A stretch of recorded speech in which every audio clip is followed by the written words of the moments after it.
Okay, so we're all familiar with the human species known as the gym teacher, or the gymnicus teachicus, if you prefer the proper Latin. And we all know there's plenty that's funny about this species, not the least of all the high shorts. But never before has a gym teacher come along who's so funny that he ends up on last comic standing. Please put your hands together for Gerry Dee. My first job, they made me teach 12th grade history, which was tough. I didn't even take 12th grade history when I was in high school.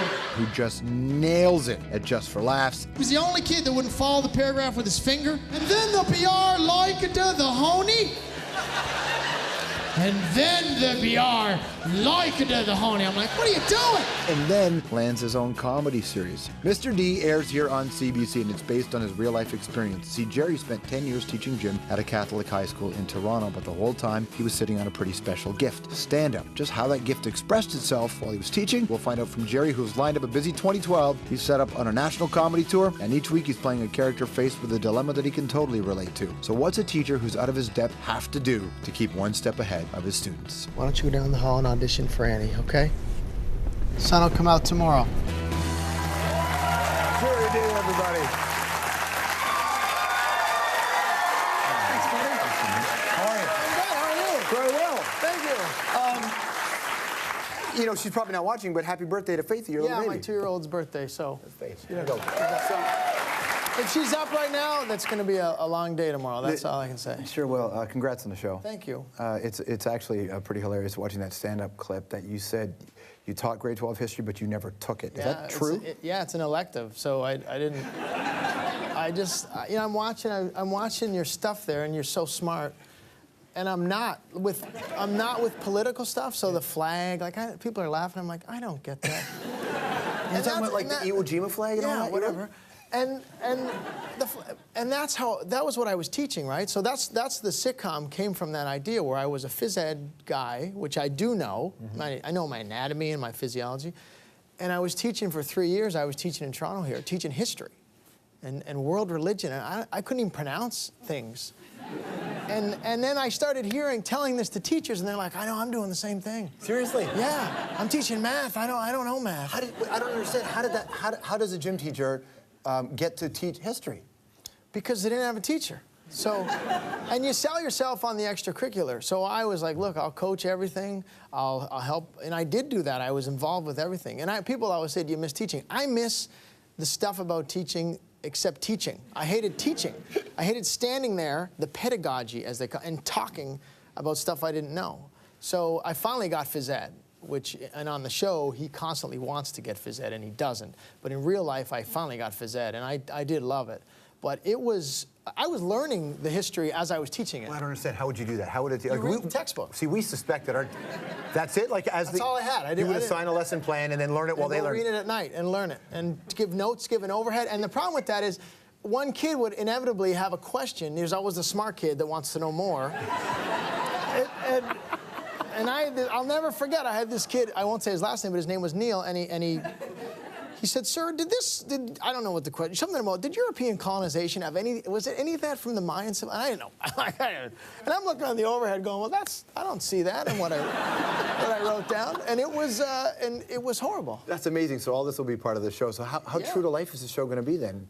There's a lot of truth, unfortunately. There's, you know, I remember marking exams. There's a scene we have. It's actually on YouTube right now. There's a scene from the show where marking essay questions. I didn't know. I mean, I'm looking at these papers going, okay, first of all, there's 125 exams. I'm going to sit and read these? Not a chance. So I'm just going to, if Susan's got a 95 going in, there's a pretty good chance she got 95 on this. Right? And then for lists, and like, I would take the smart kids in my class, mark theirs first, and use that as my answer key. Dude, how many kids... And teachers do this, unfortunately. But okay, I know you said that other teachers said the same thing, but do you think you weren't an anomaly? This was commonplace? No, I don't think it's commonplace. Like, this show isn't about saying teachers are you know, this is a little hyperbole on what I was like. But there are teachers that we cut some corners sometimes. And then there's the by the book that, you know, no, I will not do that. And they spend 45 hours. It takes 40 hours to mark 125 history exams. Right. You're not doing that. Not doing that, no. For what? Their mark might change 3%? Yeah. You know, it's like... Well, I imagine... It's the process. That's what I always used to defend myself with. It's the process of them learning it. That's the difference, what they get on it. They learned it, they studied, they thought I was going to mark it. That's good enough. Right. Did you ever... It's true, though. Wait a second. Wait. Did you ever fail anybody? You don't fail kids you don't like, because then you got to teach them again. So you... And usually you don't like the kids that are... So, no, I don't... Oh, sure, I probably did. There was a rule in my school. You couldn't give them below 30. Right. And you couldn't give them 45 to 50. So you had to go 51 or 44. It was this close. 37 in chemistry, and I think I got 32 in math. And that's why you're not hosting a chemistry show. That is exactly right. But I wondered if standing in front of those kids prepared you for hecklers in a comedy club. Very much. Because everybody knows that nobody could be a worse collection of people than 13-year-olds. Very much. Right. And even high school, that was no question. The oratory skills of stand-up, which is a big part of it, I had already down pat, because I was already standing in front of kids and talking and faking my way through. You know, that's the thing about teaching. If you sound like you know what you're doing, kids are like, okay, sounds like you know what he's doing, so that's probably right. And I would just say things so affirmatively that, all right, well, let's write it down. That's probably, I remember, I was teaching Krebs cycle once, and I was getting confused myself, but I just kept going with it. And just, and there's ATP is created from Krebs, and I don't know what I'm talking about, and they're writing it down, and then they're asking questions, and I'm like, okay, is that what I said? I don't remember saying that. See, in a sense, you're acting the part of a teacher as opposed to being a teacher. Yeah. I just remember that I handed out these feedback forms my first year. I wanted to see what they thought, and when I read them, I'm like, okay, don't do that again. that was a nightmare. They're like, you were terrible. And one kid, I'll never forget, one kid said, it's almost like you read the chapters the night before and and I'm like, yeah, that's what I did. Pretty much nailed it. Give that kid a pass. He figured it out. Oh, she was brilliant. It's got to be kind of cool in the sense of, I mean, you've been doing this a long time. You know, I've been doing stand-up 12 years, which isn't really long in the stand-up world, but it's I feel... Body, though. It's hard. Oh, yeah. I mean, I started later. I started at 30, so I took a chance, and I'm really fortunate, but I really like it, and I'm really happy. What about the step to do that? Because you had a job, right? And they always talk about the teachers have the dream schedules, right? Yeah. So you took that shot. What was that moment like? You know, people think I took this big risk. I didn't. When I left teaching in '03, it was you know, my principal was great. He always supported what I was doing, and it was a sabbatical. And if it didn't work out, I moved to LA, but I was making enough then to cover myself. So, and I always had teaching to fall back on. You don't lose your teaching degree. So I just said, you know what, this is a good. A lot of comics take bigger chances than I did. They leave high school and pursue it, and it's... So that was 2003? Yeah. So the year before that, right? So you talk about the San Francisco Comedy Awards. It's a really big comedy award. Yeah. Either nominated or won in the past. Dana Carvey a couple times. Robin Williams has been in the conversation. Ellen DeGeneres, Doug Stanhope. You won that. Yeah. You were the first Canadian to win that. Yeah, and that was what made me think maybe I should do this. And I took 3 weeks off school, and I remember I had to keep calling the principal because I said, look, I got accepted to this competition. It's pretty big. I'll probably last a week. And then I called him. I said, look, I made it to the next week. Look, I made it to the third week. And that was 3 weeks off school. And I don't think he ever docked me any pay. Like, he was really great. And I still keep in touch with him, and he let me pursue it. You're about to get a bill from the education board. I think so. It's a private school. It was a private school. It was a private school. Well, that's why it was up to, and he was great and supportive. Oh, well, then who cares if you fail him? It's a private school. Life is handed to them anyway. No, well, no. There's a lot of good things. Well, I was at a great school. I was at De La Salle in Toronto here, where I went. I taught at my alma mater, so I was very comfortable. And I was very lucky. I remember sitting here driving up here thinking, I remember grade 9, grade 8, I didn't get into the school I wanted, and I was upset, and I was crying, and all my friends were going there, and this was my second choice, because you had to pick 3 choices. And I thought today, well, how lucky was I that I went to that school, because everything in my life came from going to that school, as far as the sitcom, and my career, and my friends. It was, you know, they talk about that sliding doors. Yeah. And that was it for me. All right, stick around. We're going to find out how Gerry feels about the line, those who can't do teach, those who can't teach, teach Jim. Anthropology with Gerry Dee right after this.